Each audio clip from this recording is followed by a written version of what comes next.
علم الانسان ما لم يعلم۔ تواضع کیا ہے؟ تواضع یہ ہے کہ آدمی اللہ تبارک و تعالیٰ نے جو اس کو دیا ہے، عطا کیا ہے، وہ اس پر راضی ہو، اور مخلوق کے لیے وہ آدمی وہ چیز پسند کرے جو اپنے لیے پسند کرتا ہے، اور مخلوق کے مقابلے میں اپنے آپ کو، اپنے نفس کو برتر نہ سمجھے، اوپر نہ سمجھے۔ اور تکبر کیا ہے؟ تکبر یہ ہے کہ آدمی اپنے دل میں کسی کو بھی حقیر جانے۔ دلوں کے جو سب سے بڑے بڑے اعمال ہیں، جیسے جسم کے اعمال ہیں، جسم کے اعمال نماز ہے، روزہ ہے، ٹھیک ہے، زکوٰۃ، حج ہے، یہ سب جسم سے کیے جانے والے اعمال ہیں۔ کچھ اعمال ہیں جو دل کے اعمال ہیں، اور ان اعمال پر بھی بندے کو اجر ملتا ہے، اور ان اعمال پر بندہ عذاب کا مستحق ہوتا ہے، ثواب کا مستحق بھی ٹھہرتا ہے اور عقاب کا مستحق بھی ہو جاتا ہے دلوں کے کچھ اعمال کی وجہ سے۔ جیسے دلوں کے نیک اعمال میں آدمی کا خشوع اور خضوع ہے اللہ کے لیے، اخلاص ہے اللہ تبارک و تعالیٰ کے لیے، اور اسی طریقے سے اللہ تبارک و تعالیٰ کی ذات سے، اللہ تبارک و تعالیٰ کے عذاب سے اس کا خوف اور خشیت ہے، اور اللہ تبارک و تعالیٰ کی تعظیم ہے، اس کا تعلق دل سے ہے۔ اسی طریقے سے اللہ تبارک و تعالیٰ پر توکل اور اعتماد کرنا ہے، اس کا تعلق بھی دل سے ہے۔ یہ نیک اعمال ہیں، اس کے مقابلے میں برے اعمال جن کا تعلق دل سے ہے وہ ریاکاری ہے۔ ریاکاری ہے، آدمی کی خود پسندی ہے، تکبر ہے، کبر ہے، یہ ساری چیزیں دل کے اعمال ہیں، اور اس پر بندے کو اجر بھی ملے گا، اور اللہ تبارک و تعالیٰ کے پاس وہ اگر وہ تکبر نہ کرے اجر کا مستحق ہے، تکبر کرے، لوگوں کو حقیر جانے، تو وہ اللہ تبارک و تعالیٰ کے پاس عقاب کا مستحق ہے۔ اللہ کے رسول صلی اللہ علیہ وسلم نے فرمایا کہ جنت میں وہ آدمی داخل نہیں ہوگا اس آدمی کے دل میں رائی کے دانے کے برابر بھی تکبر ہو۔ صحابہ کرام نے پوچھا تھا کہ اے اللہ کے رسول صلی اللہ علیہ وسلم، ہم میں سے ایک آدمی چاہتا ہے کہ اس کا لباس اچھا ہو، اس کا کھانا اچھا ہو، تو آپ نے کہا تھا کہ بے شک اللہ تعالیٰ خوبصورت ہے اور خوبصورتی کو پسند کرتا ہے۔ اور تکبر کیا ہے؟ تکبر یہ ہے کہ الکبر بطر الحق وغمط الناس، بطر الحق وغمط الناس، کہ تکبر حق کا انکار کرنا اور لوگوں کو حقیر سمجھنا۔ تو تکبر کی تعریف یہی ہوئی کہ آدمی اپنے دل میں، جو کہ اس کے دل کا عمل ہے، دل میں اپنے نفس کو، اپنے آپ کو دوسرے سے برتر سمجھے، دوسرے سے بڑا سمجھے، اور لوگوں کو حقارت کی یا نظر سے دیکھے یا دل سے دیکھے، دونوں بھی تکبر ہی ہے۔ ضروری نہیں کہ الفاظ سے ظاہر کیا جائے، یہ بھی ضروری نہیں کہ نظروں سے گرایا جائے، اور یہ بھی ضروری نہیں کہ زبان سے بولا جائے کہ تم مجھ سے چھوٹے ہو یا حقیر ہو، بلکہ آدمی کا اپنے دل میں ہی سمجھ لینا کافی ہے۔ کسی کو حقیر یا کسی کو چھوٹا یا کسی کو نیچا سمجھ لینا ہی اس آدمی کی برے ہونے کے لیے کافی ہے۔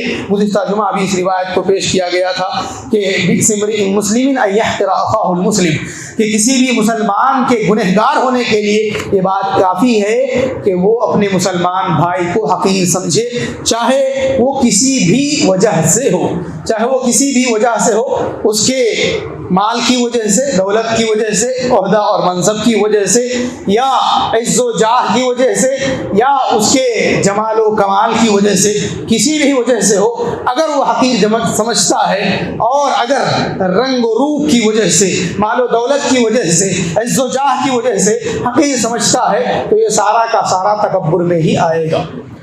تو اسی حدیث سے تکبر کی دو قسمیں بنتی ہیں۔ ایک ہے حق پر تکبر اختیار کرنا، اور حق کیا کیا ہے؟ حق اللہ تبارک و تعالیٰ ہے، اللہ کے حق کا انکار کرنا، حق اللہ کے رسول صلی اللہ علیہ وسلم ہے، تو یہ دونوں حق ہیں۔ اس حق کا انکار یہ تکبر کی پہلی قسم ہے۔ اللہ تبارک و تعالیٰ نے انہی کے تعلق سے فرمایا کہ بے شک وہ لوگ جو اللہ کی آیتوں میں جھگڑا کرتے ہیں بغیر اس دلیل کے جو ان کے پاس پہنچی ہے، ان فی صدورہم الا کبر ما ہم ببالغہ، یہ صرف ان کے دلوں کے تکبر کی وجہ سے ہے، یہ ان کے دلوں کے تکبر کی وجہ سے ہے جس تک کہ وہ کبھی پہنچ نہیں سکتے ہیں۔ فاستعذ باللہ، اس لیے اللہ تعالیٰ سے پناہ طلب کیجئے، بے شک اللہ رب العالمین بہت ہی خوب سننے والا، بہت خوب دیکھنے والا، جاننے والا ہے۔ اس کے بعد اللہ تعالیٰ نے فرمایا لخلق السماوات والارض اکبر من خلق الناس ولکن اکثر الناس لا یعلمون، کہ آسمان و زمین کی تخلیق یہ انسانوں کی تخلیق سے کہیں زیادہ، سب سے زیادہ بڑی ہے، لیکن اکثر لوگ نہیں جانتے۔ اس کے فوراً بعد کی وہ آیتیں ہیں جو دعا کے بارے میں پڑھی جاتی ہیں، وقال ربکم ادعونی استجب لکم ان الذین یستکبرون عن عبادتی سیدخلون جہنم داخرین، اور آپ کے رب نے کہا ہے کہ مجھ سے مانگو، مجھ سے دعا کرو، مجھ سے طلب کرو، میں تمہاری فریاد رسی کروں گا۔ بے شک وہ لوگ جو میری دعا سے کتراتے ہیں، جو لوگ میری عبادت سے کتراتے ہیں، تکبر کرتے ہیں، تو ان کو وہ لوگ جہنم میں ذلیل ہو کر کے داخل ہوں گے۔ تو ایک ہے اللہ کے حق کا انکار، اللہ تبارک و تعالیٰ کی عبادت اور اللہ تبارک و تعالیٰ کے جو حقوق ہیں اس کے سلسلے میں کوتاہی یا تکبر، یہ اللہ تبارک و تعالیٰ کے پاس سزا کا مستحق بناتا ہے، اور ایسے لوگوں کی سزا اللہ تبارک و تعالیٰ کے پاس ذلت کا عذاب جہنم میں ہے، اور دنیا میں بھی اللہ ایسے لوگوں کے لیے اللہ تبارک و تعالیٰ نے رسوائی رکھی ہے۔ اسی طریقے سے اللہ تبارک و تعالیٰ نے فرمایا کہ جو لوگ اللہ کے حق کے سلسلے میں، اللہ کی آیتوں کے سلسلے میں تکبر اختیار کرتے ہیں، جنت کے دروازے کھولے نہیں جائیں گے ان کے لیے۔ ان الذين كذبوا بآياتنا واستكبروا عنها لا تفتح لهم ابواب السماء ولا يدخلون الجنة حتى يلج الجمل في سم الخياط وكذلك نجزي المجرمين۔ اس کے بعد اللہ تبارک و تعالیٰ نے ان کے لیے جہنم کے بچھونوں کی خوشخبری سنائی ہے۔ اللہ تبارک و تعالیٰ نے کہا کہ جو لوگ ہماری آیتوں کو جھٹلاتے ہیں اور اس سے تکبر اختیار کرتے ہیں، ان کے لیے جنت کے دروازے نہیں کھولے جائیں گے، اور وہ لوگ جنت میں داخل بھی نہیں ہوں گے یہاں تک کہ اونٹ سوئی کے ناکے سے گزر جائے، سوئی کے سوراخ سے گزر جائے۔ جس طریقے سے اونٹ کے لیے ناممکن ہے، ویسے ہی ان کا جنت میں داخل ہونا بھی ناممکن ہے۔ جو لوگ اللہ تبارک و تعالیٰ اور اس کے رسولوں کے حق کا انکار کریں اور اس کے مقابلے میں تکبر اختیار کریں، تو ایک بات یہ ہوئی کہ آدمی حق کا انکار کرے تو خود اس کے تکبر کی علامت ہے، سنت کا انکار کرے وہ اس کے تکبر کی علامت ہے، وہ اس کے تکبر کی علامت ہے۔ اس لیے کہ اللہ نے فرمایا ان فی صدورہم الا کبر، ان کے دل میں تکبر ہے، اس لیے وہ اللہ کی آیتوں کے بارے میں جھگڑا کر رہے ہیں، ان کے دل میں تکبر ہے، اس لیے وہ اللہ تبارک و تعالیٰ کی آیتوں کا انکار کر رہے ہیں۔ اسی لیے امت کا اس بات پر، علماء امت کا اس بات پر اجماع ہے کہ من استبانت لہ سنت رسول اللہ صلی اللہ علیہ وسلم، کہ جس کے لیے اللہ کے رسول صلی اللہ علیہ وسلم کی سنت واضح ہو جائے، اس کے لیے جائز نہیں ہے کہ وہ کسی کے بھی قول سے اس سنت سے اعراض کرے، منہ موڑے۔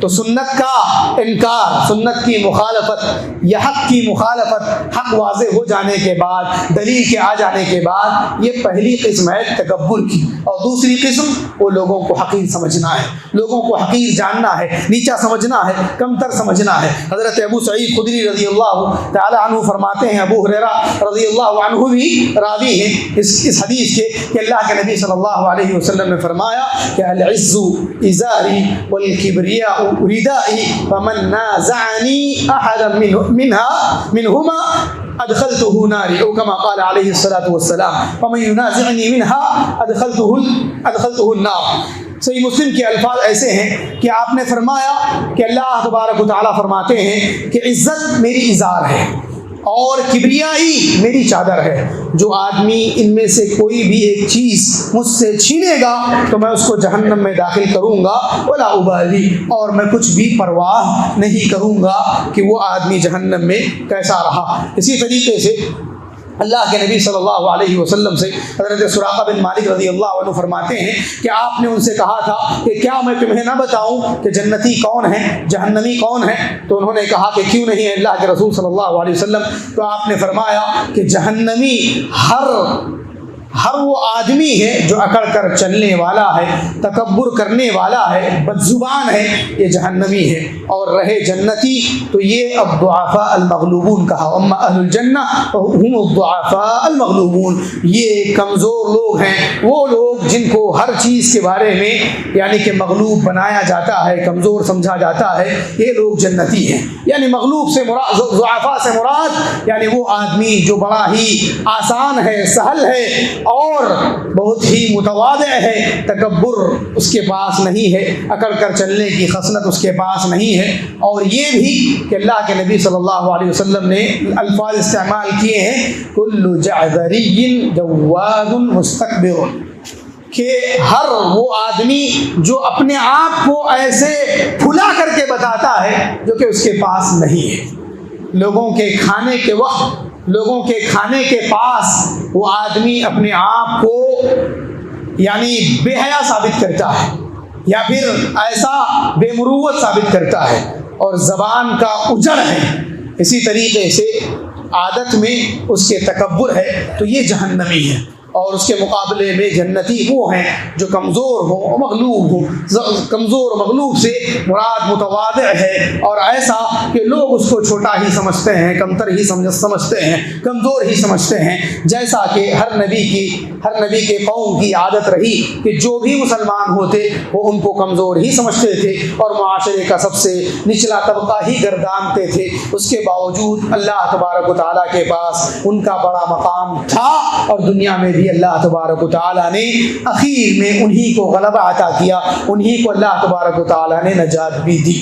تو یہی حال ان کمزوروں کا بھی ہوگا، ان مغلوب لوگوں کا بھی ہوگا، جن لوگوں کو مغلوب سمجھا جاتا ہے اور یہ سمجھا جاتا ہے کہ نچلا طبقہ ہے، لیکن اگر آدمی کے پاس تواضع ہو، اگر آدمی کے پاس ایمان و تقوی ہو تو اس سلسلے میں اس کی نجات ہے اور وہی اللہ تبارک و تعالیٰ کے پاس بلند ہے۔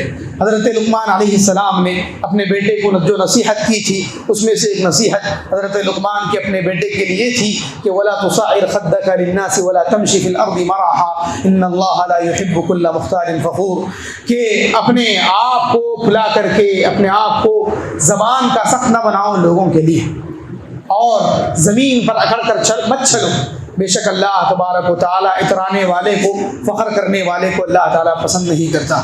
اور اللہ تبارک و تعالیٰ نے تکبر کرنے والوں کے لیے اگر اتنی ہی بات بتا دی تو کافی ہے کہ وہ چیز جس سے ہر آدمی ڈرتا ہے، وہ چیز جس سے ہر آدمی پناہ مانگتا ہے، وہ ہے کہ دل پر مہر لگنا، دل کا بند ہو جانا، دل کا ہدایت اور توفیق سے رک جانا، دروازے کا بند ہو جانا، یہ سب سے بڑی سزا ہے جو اللہ تبارک و تعالیٰ کافروں کے سلسلے میں، منافقین کے سلسلے میں سناتے ہیں۔ ختم اللہ علی قلوبہم وعلی سمعہم وعلی ابصارہم غشاوہ، یہ جو سزا اللہ تبارک و تعالیٰ نے سنائی ہے کافروں منافقین کے سلسلے میں، ایسی ہی سزا اللہ تعالیٰ نے تکبر کرنے والے کے بارے میں کہی ہے کہ کذالک یطبع اللہ علی کل قلب متکبر جبار، کہ اسی طرح اللہ تبارک و تعالی ہر تکبر کرنے والے اور بے جا طاقت اور سطوت بتانے والے آدمی کے دل پر مہر لگا دے گا۔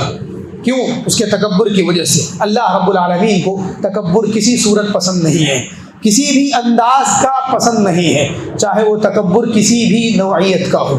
اور آپ دیکھ لیجئے تاریخ میں جتنے لوگوں نے بھی تکبر کیا ہے وہ ذلیل و خوار ہوئے ہیں، رسوا ہوئے ہیں اور پستی کا شکار ہوئے ہیں۔ اللہ رب العالمین نے ان کے لیے نشان عبرت بنایا۔ اللہ تبارک و تعالی جو سب سے پہلے تکبر کا ذکر کرتے ہیں وہ تکبر کا باپ شیطان ہے۔ فاستکبر کہتے ہیں اللہ تبارک و تعالی، فاستکبر وکان من الکافرین، کہ اس نے تکبر کیا اور کافروں میں سے ہو گیا۔ کیوں؟ اس لیے کہ اس نے کہا تھا کہ انا خیر من، میں اس سے بہتر ہوں، میں کہا، اور اللہ تبارک و تعالیٰ نے اسی میں کی وجہ سے اسے ذلیل کر دیا۔ اور اللہ رب العالمین کے حکم کے مقابلے میں اس نے اپنے آپ کو یا اپنے قیاس کو یا اپنے خیال کو یا اپنے ہی ایک ذات کو اس نے بہتر سمجھا تھا، جبکہ اللہ کا حکم اعلیٰ تھا۔ اللہ تبارک و تعالیٰ کی ذات کی جانب سے صادر ہونے والا آرڈر وہ اس کے لیے اہمیت رکھتا تھا، لیکن اس نے کہا کہ میں بہتر ہوں اور وہ ذلیل و خوار ہو گیا۔ اسی طریقے جیسے فرعون ہے جس نے کہا تھا کہ الیس لی ملک مصر وهذه الانہار تجری من تحتی افلا تبصرون ام انا خیر من هذا الذي هو مہین ولا يكاد يبین. اس نے کہا تھا کہ کیا مصر کی بادشاہت میری نہیں ہے، مصر کی ساری سلطنت کیا میرے لیے نہیں ہے، اور یہ جو نہریں میرے نیچے بہہ رہی ہیں کیا یہ میری نہیں ہیں؟ کیا میں بہتر ہوں یا وہ جو اچھے انداز میں بات بھی نہیں کر سکتا وہ بہتر ہے؟ اس نے موسیٰ علیہ السلام کو مراد دیا تھا. تو اس نے کہا تھا کہ میری سلطنت، اور اللہ تبارک و تعالیٰ نے اسے بھی ذلیل و خوار کر دیا اور نشان عبرت بنا دیا. تیسرا ہے وہ جس نے کہا تھا قارون، جس نے کہا تھا کہ انما اوتیتہ من علم عندی، کہ مجھے یہ جو خزانہ دیا گیا ہے میرے علم کی وجہ سے دیا گیا ہے. اور اللہ رب العالمین نے فرمایا فخسفنا به وبداره الارض فما كان له من فئة ينصرونه من دون الله وما كان من المنتصرين. کہ اللہ تبارک و تعالیٰ نے کہا کہ ہم نے اس کو اس بات کی وجہ سے، اس کے اس تکبر کی وجہ سے زمین میں دھسا دیا، اب کوئی اس کا مددگار تھا بھی نہیں، کوئی اللہ تبارک و تعالیٰ سے بچانے والا تھا بھی نہیں. اس کے بعد ہی اللہ تبارک و تعالیٰ نے وہ بات کہی کہ تلک الدار الآخرۃ نجعلها للذین لا یریدون علوا فی الارض ولا فسادا والعاقبۃ للمتقین، کہ یہ آخرت کا گھر ہے، یہ آخرت کا گھر ہم ان کے لیے خاص کر دیں گے جو زمین میں تکبر نہیں چاہتے، بلندی پسند نہیں کرتے، اور نہ ہی زمین میں فساد کرتے ہیں. ایسے لوگوں کے لیے ہم آخرت کا گھر کر دیں گے، آخرت کا گھر بنا دیں گے، اور انجام کار متقیوں کا ہے. تکبر کی کچھ علامات ہیں کہ کن چیزوں سے پتہ چلتا ہے کہ تکبر کر رہے ہیں. ان میں سے ایک دو علامتیں جو عموماً معاشرے میں پھیلی ہوئی ہیں ان کو بتا کر کے اپنی بات ختم کروں گا. ان میں سے سب سے پہلی علامت ہے وہ ٹخنے کے نیچے کپڑا لٹکانا. ٹخنے کے نیچے کپڑا لٹکانا یہ تکبر کی علامت ہے. بغیر تکبر کے لٹکانا جائز ہے، یہ اپوہا ہے، غلط فہمی ہے، مسکانسیپشن ہے. اللہ کے نبی صلی اللہ علیہ وسلم نے فرمایا کہ 3 آدمی ایسے ہیں جن سے اللہ تبارک و تعالیٰ نہ کلام کرے گا، نہ ان سے بات، نہ اللہ تعالیٰ ان سے بات کرے گا، نہ انہیں پاک کرے گا، اور نہ ہی اللہ تبارک و تعالیٰ ان کی طرف قیامت کے دن نظر رحمت فرمائے گا. اس میں سب سے پہلا رکھنے سے نیچے کپڑے لٹکانے والا. حدیث میں کہیں بھی نہیں ہے، اس حدیث میں کہیں بھی نہیں ہے کہ جو ہے یہ تکبر کی وجہ سے لٹکا رہا ہے. اس میں صرف یہ ہے کہ اس میں کپڑا لٹکانے والا ٹخنے کے نیچے، اسبال ازار کرنے والا، اسی طریقے سے احسان جتلانے والا، اور اپنے سامان کو جھوٹی قسم کے ذریعے سے بیچنے والا.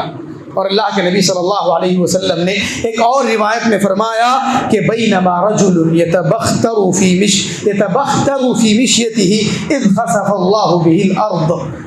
صحیح بخاری کی روایت ہے کہ اس دوران کے ایک آدمی اپنی چال میں اکڑاتے ہوئے اپنے لباس پر فخر کرتے ہوئے جا رہا تھا کہ اللہ تبارک و تعالیٰ نے اس کو زمین میں دھسا دیا. تو اللہ کے نبی صلی اللہ علیہ وسلم نے ٹخنے کے نیچے کپڑے لٹکانے کو ہی تکبر قرار دیا ہے. یہی تکبر ہے کہ آدمی اپنے کپڑوں کو ٹخنے سے نیچے لٹکائے، اور اگر آدمی کو اس پر اطمینان نہیں ہوتا، حدیث پر اطمینان نہیں ہوتا، تو اپنے دل سے سوال کر لے کہ ضرورت کیا پڑی ہے ٹخنے کے نیچے کپڑے لٹکانے کی.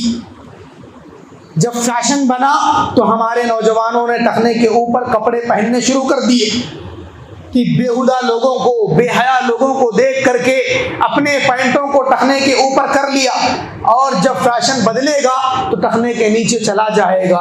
اس کے علاوہ وہ بڑے بڑے حضرات، آفیشیلز ہوں، ڈپلومیٹس ہوں، پالیٹیشینس ہوں، سیاست دان ہوں، سماجی کارکن ہوں، یا بڑے بڑے لوگ ہوں سماج کے، وہ اگر ٹخنے کے نیچے کپڑے لٹکا رہے ہیں، فائدہ کیا ہے؟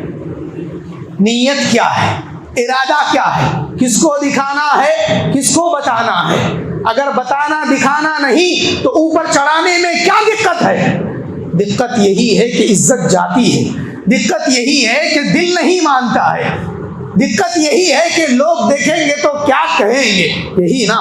اب اس کو اگر تکبر کا نام نہ دیا جائے تو پھر کیا نام دیا جائے؟ اس کو کیا نام دیا جائے کہ ایک آدمی اگر ٹخنے کے اوپر کپڑے رکھتا ہے تو اس کو یوں دیکھا جاتا ہے، اور اس کے مقابلے میں ٹخنے کے نیچے کپڑے لٹکانے کو شان سمجھا جاتا ہے. کیا شان سمجھنا تکبر کے علاوہ کی چیز ہے؟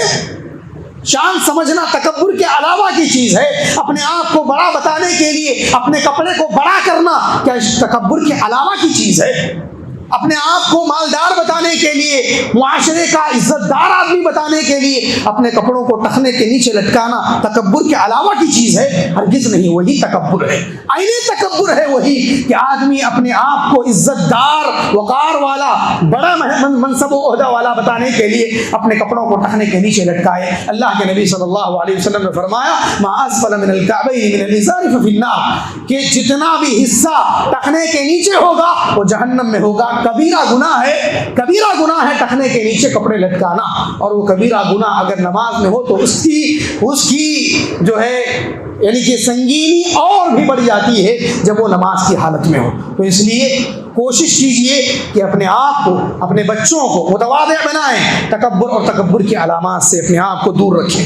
دوسری روایت، دوسری علامت ہے وہ ہے لیفٹ ہینڈ سے کھانا، بائیں ہاتھ سے کھانا کھانا، بائیں ہاتھ سے پینا. یہ تکبر کی علامت ہے. سلمہ بن اکوع رضی اللہ عنہ فرماتے ہیں کہ ایک آدمی اللہ کے نبی صلی اللہ علیہ وسلم کے سامنے اپنے بائیں ہاتھ سے، لیفٹ ہینڈ سے کھانا کھایا تو اللہ کے نبی صلی اللہ علیہ وسلم نے فرمایا کہ کل بیمینک، کہ اپنے داہنے ہاتھ سے کھاؤ. تو اس نے کہا کہ لا استطیع، میں طاقت نہیں رکھتا ہوں، میں نہیں کھا سکتا ہوں، سیدھے ہاتھ سے میں نہیں کھا سکتا ہوں. تو اللہ کے نبی صلی اللہ علیہ وسلم نے کہا تھا کہ لستطعت، تجھے طاقت بھی نہ ہو، لستطعت، تجھے طاقت بھی نہ ہو. سلمہ بن اکوع فرماتے ہیں ما منعہ الا الکبر، اسے کسی چیز نے منع نہیں کیا سوائے تکبر کی. صرف تکبر کی وجہ سے اس نے ایسا کہا تھا، اس نے ایسا کہا تھا کہ میں کھا نہیں سکتا. سلمہ بن اکوع رضی اللہ عنہ فرماتے ہیں کہ اس کے بعد اس کا دایاں ہاتھ کبھی منہ تک گیا ہی نہیں، منہ تک وہ اٹھا نہیں سکا. صحیح بخاری کی، صحیح مسلم کی روایت ہے اور صحیح روایت ہے، اس کے سند میں کوئی کلام نہیں ہے. تو یہ لیفٹ ہینڈ سے کھانا پینا کئی لوگوں کو دیکھا جاتا ہے، کچھ لوگوں کی عادت ہو گئی ہے اور کچھ لوگوں نے اس کو شان سمجھا ہے اور کچھ لوگ پتہ نہیں، اللہ تبارک و تعالیٰ سب کو نیک توفیق عطا فرمائے.